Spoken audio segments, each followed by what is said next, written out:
در حوزه گرایش به دین و ارزش‌های دینی از نگاه علی بن ابی طالب علیه السلام زمانی ارزش دارد گرایش‌های دینی که بر مبنای تفکر باشد.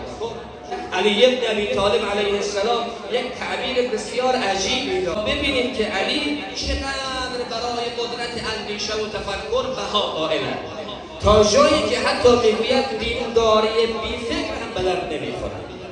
اگر شب و روز نماز بخوانی، شب و روز عبادت بکنی، روزه داشته باشی، قرآنها ختم کنی، محافل عزاداری بگیری، مجالس جشن بگیری، اما فکرت خالی باشه، همه اینها تشریفی نمیاد.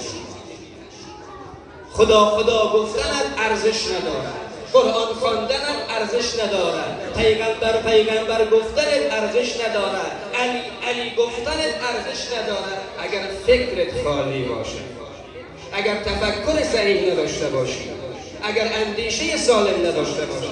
این تعبیر خیلی عجیبه. امیر المؤمنین علی علیه السلام می‌فرماید المتعبد، خوب عنایت کنید، شاید خیال کنید توهین‌آمیزه، ولی علی خواسته اصل مطلب رو برای ما بیان کنه، با ما و شما تعارف نداره.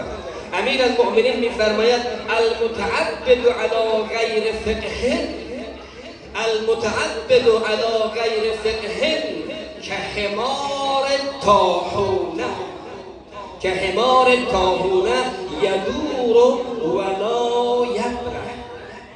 میگوید او کسی که نماز میخواند، روزه میگیرد، قرآن میخواند، عبادت میکند، دینداری میکند، اما فکرش خالیه، فهمش ضعیفه، این مانند اون خری هست که او را برای آسیاب کردن گندم بستند، هی دور خودش میچرخد و میچرخد و میچرخد و میچرخد، اما ره به هیچ جایی نمیبرد، به هیچ جایی نمیرسد. این نگاه علی بن ابی طالب علیه السلام. حتی به دینداری ما و شما علی با ما تعارف نداره، برای هدایت ما آمده.